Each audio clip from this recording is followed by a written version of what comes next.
तीसरे टी20 मुकाबले के आखिरी ओवर में आया रिंकू सिंह का तूफान। आखिरी 2 ओवर में टीम इंडिया को जीत के लिए चाहिए थे 45 रन, लेकिन फिर ऐसे पलटा मुकाबला। 6 गेंदों पर 5 छक्के जड़कर पलट दिया रिंकू सिंह ने मुकाबला।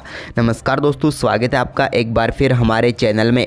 भारत और आयरलैंड के बीच खेले गए तीसरे टी20 मुकाबले में एक बार फिर रिंकू सिंह और शिवम दुबे का तूफान देखने को मिला, जहां पर आखिरी 2 ओवर में 45 और आखिरी ओवर में 30 रनों की जरूरत थी, लेकिन रिंकू सिंह के कमाल के परफॉर्मेंस ने टीम इंडिया को इस मुकाबले में जीत दिला दी। तो दोस्तों, हम आपको इस मुकाबले का पूरा हाईलाइट बताएंगे, लेकिन दोस्तों उससे पहले आप भी रिंकू सिंह की बेहतरीन बल्लेबाजी देखकर खुश है तो इस वीडियो को लाइक जरूर कर दें और साथ ही साथ अभी तक चैनल को सब्सक्राइब नहीं किया है तो चैनल को सब्सक्राइब करके बेल आइकन जरूर दबा लें। तो चलिए दोस्तों, जानते हैं इस महामुकाबले का पूरा हाईलाइट शुरुआत से ही। तो दोस्तों, आज के इस मुकाबले के टॉस की बात करें तो सिक्का उछाला पॉल स्टर्लिंग ने, लेकिन गिरा जसप्रीत बुमराह के पक्ष में।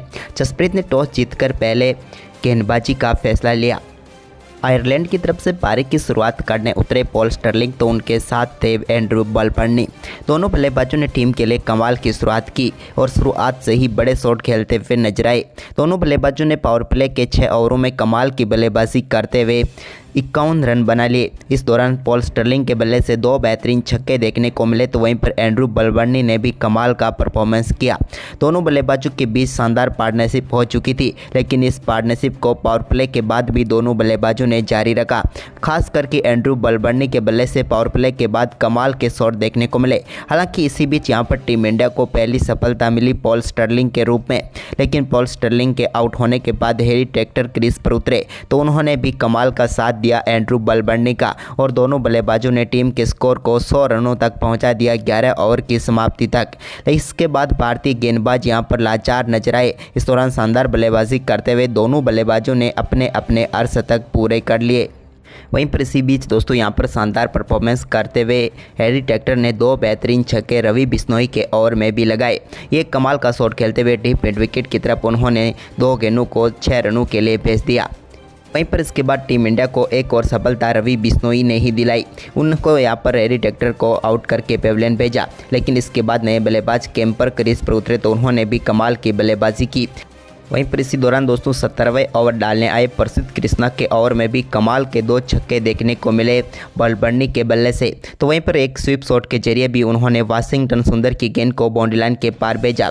वैसे ओवरऑल देखा जाए तो कमाल की बल्लेबाजी रही और आखिरी 5 ओवरों में भी कमाल की बल्लेबाजी आयरलैंड के बल्लेबाजों के द्वारा देखने को मिली, जिसके चलते आयरलैंड की टीम ने भारतीय टीम के सामने विशाल स्कोर खड़ा करने में कामयाबी हासिल की। आयरलैंड की टीम ने आखिरी 5 ओवर में बेहतरीन परफॉर्मेंस करते हुए इस मुकाबले में 65 रन जोड़े, जिसके चलते उनकी टीम ने 203 रनों का विशाल स्कोर खड़ा किया टीम इंडिया के सामने। वहीं पर भारतीय टीम के सामने गेंदबाजों की बात करें तो टीम इंडिया के गेंदबाज उतनी अच्छी गेंदबाजी आज के इस मुकाबले में नहीं कर पाए, जिसके चलते एक बड़ा स्कोर मिला। वहीं पर भारतीय टीम इस 204 रनों के लक्ष्य का पीछा करने उतरी तो टीम इंडिया की तरफ से पारी की शुरुआत करने उतरे यशस्वी जायसवाल, तो उनके साथ थे ऋतुराज गायकवाड़। दोनों बल्लेबाजों ने यहां पर कमाल की शुरुआत की और पारी की पहली गेंद पर ऋतुराज गायकवाड़ के बल्ले से एक बेहतरीन चौका देखने को मिला। उन्होंने शानदार तरीके से गेंद को बाउंड्री लाइन के पार भेजा, तो वहीं पर इस ओवर की आखिरी गेंद पर बेहतरीन छक्के के साथ अपनी पारी का आगाज भी किया यशस्वी जायसवाल ने। टीम इंडिया ने पहले ओवर में शानदार बल्लेबाजी करते हुए 11 रन बटोरे, तो वहीं पर इसके बाद दोस्तों दूसरे ओवर में भी यशस्वी जायसवाल के बल्ले से एक और कमाल का छक्का देखने को मिला और इस बार भी गेंद को बाउंड्री लाइन के पार भेजा। तो वहीं पर दूसरे ओवर की 5वीं गेंद पर कट शॉट के जरिए बेहतरीन चौका जड़ने में कामयाब हुए ऋतुराज गायकवाड़। इसके बाद तो दोनों बल्लेबाजों ने टीम इंडिया को तेजी से रनों के स्कोर में आगे बढ़ाया और एक के बाद एक कई दर्शनीय शॉट देखने को मिले। इस दौरान दोस्तों दोनों बल्लेबाजों ने कमाल का शॉट खेला, लेकिन मार्क अदेर की गेंद पर एक बेहतरीन कट शॉट के जरिए चौथे ओवर की 5वीं गेंद को भी बाउंड्री लाइन के पार भेजा यशस्वी ने। तो वहीं पर इसके बाद दोस्तों 6ठे ओवर में बेहतरीन कवर ड्राइव के जरिए ऋतुराज गायकवाड़ के बल्ले से भी एक और शानदार चौका देखने को मिला और पावर प्ले की समाप्ति तक भारतीय टीम ने भी 52 रन बना लिए। लेकिन पावर प्ले के बाद पहली गेंद पर मैकार्थी के एक बेहतरीन पुल शॉट खेलते हुए गेंद को 6 रनों के लिए बाउंड्री लाइन के पार भेजा ऋतुराज गायकवाड़ ने। अब दोनों बल्लेबाजों के बीच शानदार 70 रनों की पार्टनरशिप हो चुकी थी 8 ओवर की समाप्ति के बाद, लेकिन दोस्तों इसके बाद यहां पर भारतीय टीम को पहला झटका लगा। भारतीय टीम को पहला झटका यशस्वी जायसवाल के रूप में लगा और जोशुआ लिटल ने उन्हें पेविलियन भेजा और पहली सफलता दिला दी आयरलैंड की टीम को। यशस्वी जायसवाल बेहतरीन पारी खेल रहे थे, लेकिन यहाँ पर अपनी पारी को बड़े स्कोर में तब्दील नहीं कर पाए। लेकिन उनके आउट होने के बाद क्रीज पर उतरे तिलक वर्मा ने आते ही एक बेहतरीन चौका जड़ा विकेट के पीछे और विकेट कीपर के पीछे से गेंद 4 रनों के लिए पहुँच गई। वहीं पर इसके बाद दोस्तों यहाँ पर ऋतुराज गायकवाड़ ने कमाल का परफॉर्मेंस दिखाया और 10 ओवर की समाप्ति तक उन्होंने अपना अर्धशतक पूरा कर लिया।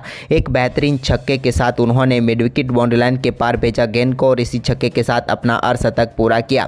तो वहीं पर इसके बाद 10 ओवर में भारतीय टीम अब 82 रनों तक पहुंच चुकी थी, लेकिन इसके बाद टीम इंडिया को तेज़ी से रनों की जरूरत थी और ये 11वें ओवर में करके दिखाया ऋतुराज गायकवाड़ ने। 26 ओवर में बेहतरीन बल्लेबाजी करते हुए उन्होंने 3 बैक टू बैक चौके लगाए। लेकिन दोस्तों इसके बाद 12वें ओवर में टीम इंडिया को एक और झटका लगा तिलक वर्मा के रूप में। तिलक एक और बड़ा शॉट खेलना चाहते थे, लेकिन इस बार बाउंड्री लाइन पर वो पकड़े गए और उनके रूप में भारतीय टीम को दूसरा झटका लगा। उनके आउट होने के बाद संजू सैमसन क्रीज पर उतरे तो संजू ने भी आते ही कमाल की बल्लेबाजी करते हुए बेहतरीन कट के जरिए चौका लगाया और इस चौके के साथ ही अपनी पारी का शानदार आगाज किया।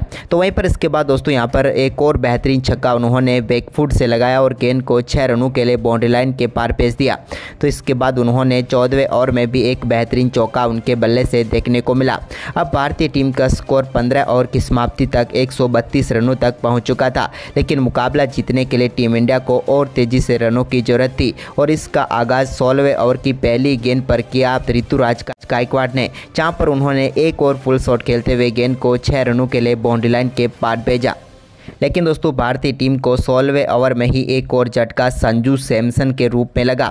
संजू सैमसन के आउट होने के साथ ही टीम इंडिया मुश्किलों में फंस चुकी थी, क्योंकि भारतीय टीम के लिए मुकाबला अब और भी मुश्किल होता हुआ जा रहा था। लेकिन तभी यहां पर दोस्तों ऋतुराज गायकवाड़ भी टीम इंडिया के मझधार में छोड़कर चलते बने और भारतीय टीम अब मुश्किलों में फंस चुकी थी, क्योंकि भारतीय टीम का स्कोर 17वें ओवर तक 148 रनों तक ही पहुंच पाया था और भारतीय टीम को मुकाबला जीतने के लिए अब 3 ओवर में 56 रनों की जरूरत थी। क्रीज पर मौजूद थे टीम इंडिया की तरफ से रिंकू सिंह, तो उनके साथ शिवम दुबे थे। लेकिन दोस्तों वो 18वें ओवर में भी ज़्यादा कुछ खास नहीं कर पाए दोनों बल्लेबाज। लेकिन इस ओवर में एक चौके व एक बाइक के चौके की बदौलत 11 रन बटोरने में कामयाब हुए, जिसके चलते अब आखिरी 2 ओवर में 45 रनों की जरूरत थी। वहीं पर दोस्तों 19वां ओवर डालने आए जोशुआ लिटल, तो इस ओवर की पहली गेंद पर 1 रन लेने में कामयाब हुए रिंकू सिंह। अब टीम इंडिया को 11 गेंदों पर 44 रनों की जरूरत थी, जबकि स्ट्राइक पर आ चुके थे शिवम दुबे। तो वहीं पर शिवम दुबे ने दूसरी गेंद एक फुल टॉस गेंद थी, जिस पर शानदार छक्का बैकवर्ड पॉइंट की तरफ लगाया और गेंद को स्टैंड में डिपॉजिट किया।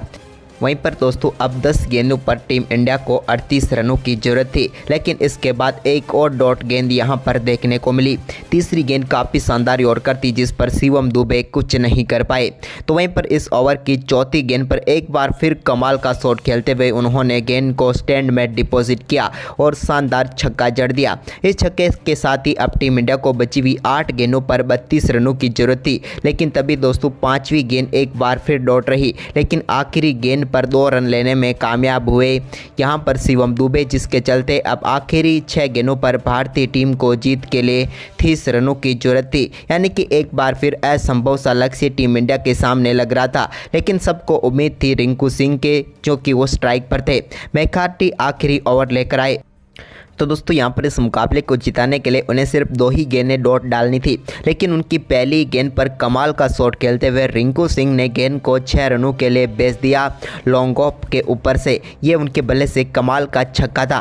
तो वहीं पर दूसरी गेंद पर भी एक और कमाल का छक्का इस बार उन्होंने लॉन्ग लेग की तरफ लगाया। यहाँ पर उन्होंने गेंद को 6 रनों के लिए एक बार फिर भेज दिया।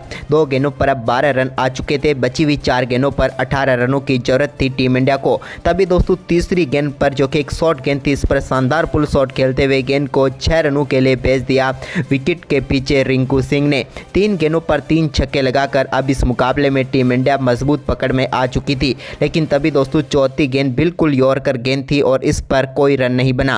अब आखिरी 2 गेंदों पर 2 छक्के चाहिए थे रिंकू सिंह से और वो 5वीं गेंद पर ऐसा करने में कामयाब हुए और उन्होंने लॉन्ग ऑन के ऊपर से एक शानदार छक्का जड़ दिया। अब आखिरी गेंद पर भी 6 रन चाहिए थे। अब दबाव दबाव पूरी तरह से मैकार्थी के ऊपर आ चुका था, क्योंकि रिंकू सिंह ये कारनामा करने के लिए जाने जाते थे और इस गेंद पर भी हुआ कुछ ऐसा ही। और इस बार एक बार फिर लॉन्ग ऑफ के ऊपर से उन्होंने गेंद को 6 रनों के लिए बाउंड्री लाइन के पार भेज दिया और आखिरी ओवर में एक बार फिर 5 गेंदों पर 5 छक्के लगाकर टीम इंडिया को ऐतिहासिक जीत दिलाने में कामयाब हुए रिंकू सिंह की कमाल की बल्लेबाजी दोस्तों आपको कैसी लगी। साथ ही दोस्तों आपको बता दें कि यह मुकाबला दोनों टीमों के बीच वार्म अप मुकाबला था, जिसमें रिंकू ने यह कमाल करते हुए टीम इंडिया को जीत दिलाई। तो आपको क्या लगता है तीसरे T20 में भी रिंकू ऐसा ही परफॉर्मेंस करेंगे? आप हमें अपनी राय कमेंट बॉक्स में जरूर दें और इस वीडियो को अपने दोस्तों के साथ ज़्यादा से ज़्यादा शेयर करें।